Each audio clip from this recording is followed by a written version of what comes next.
Hello everyone, welcome back to another video on my channel, Hasty Books.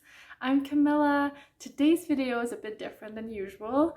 I decided to do a little, collection of the videos I took while in Iceland. So in context, for those who potentially don't know or haven't been following me for very long, I work for an Icelandic-based company, so I was finally able to go, after the pandemic and everything, well, after the lockdowns and all of the travel restrictions, I was finally able to go to the office in October. So it was really nice to finally be able to go spend a couple of days there. We spent a couple of days in Reykjavik, just exploring, and it was really cool. My husband came for the weekend, and that was really, really nice actually to, soak back in and meet my colleagues again. It had been since 2019 since I'd seen the majority of them.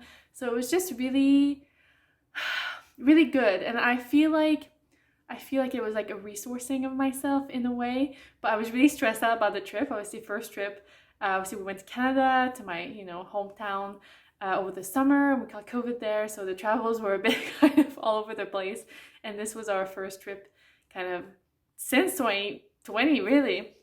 So I was a bit nervous, and I was like trying to be like careful because I wanted to make sure I enjoyed the entirety of the trip. And I really did, though. It was really tiring because we traveled a lot. We ended up going to the south coast and on the west as well, and it was just so beautiful. So I'll include some videos of our trip. So obviously walking around Reykjavik, which is the capital of Iceland, as a context here, is really beautiful. There's so many museums. We were also so lucky with the weather. Literally, I think we got an hour of rain in the entirety of the time we were there, which was more than a week. So it was incredible. We went to the Snæfellsnes Peninsula, which is in the west, like north of Reykjavik, and that was beautiful and like incredible. Again, we were on the south coast. I didn't do the Golden Circle trip, but we ended up staying in Reykjavik with my husband because I've done it before and we wanted to have a good time, because we ended up going to a huge party for the office as well with like some really big names of Icelandic music. So just generally it was just really fun, and I'm just very enthusiastic about the whole thing because it was really good.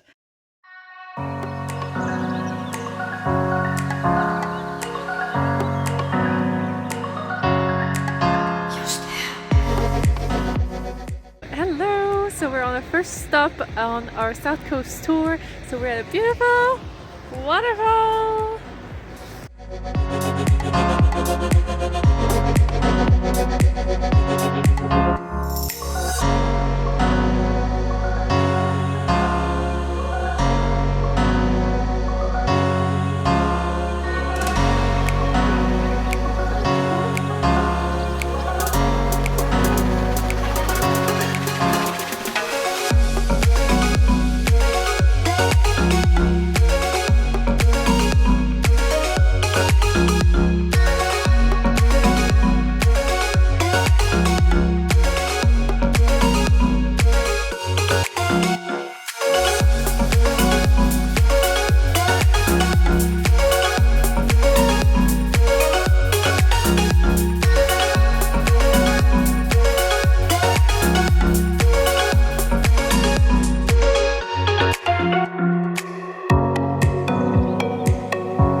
Interactive museum in Reykjavik, and we are in the ice cave portion.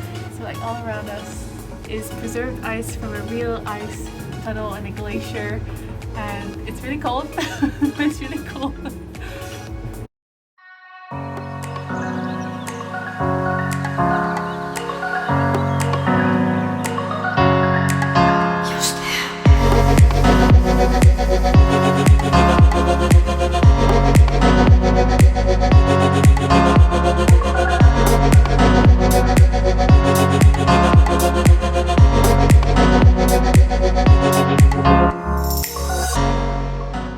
also ended up going to a couple of bookstores.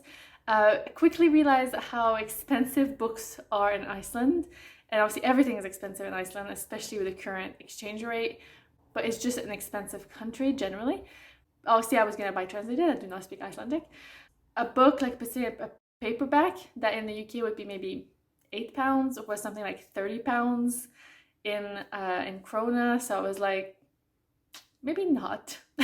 I wanted to kind of encourage some of the local bookshops. I went to 3. I took some videos, as you'll see, and it was really nice though to see the, I guess, the different types of Iceland. They're really into noir and like crime fiction, just like in Scotland. Like the northern European countries are really into their crime fiction, which I don't read that much of. If you have seen a lot of my wrap-ups, I do not include a lot of crime or thrillers or anything like that. I do own a couple of books by Icelandic authors. The main, obviously, and this is one of the biggest names in, I guess, in historic Icelandic literature, it is Halldór Laxness' Independent People. So this is a kind of large book about the lives of people in Iceland. It's fiction, and he won the Nobel Prize for Literature. I think he's the only one in Iceland, which, you know, there's only 300,000 of them, so, you know, it makes sense.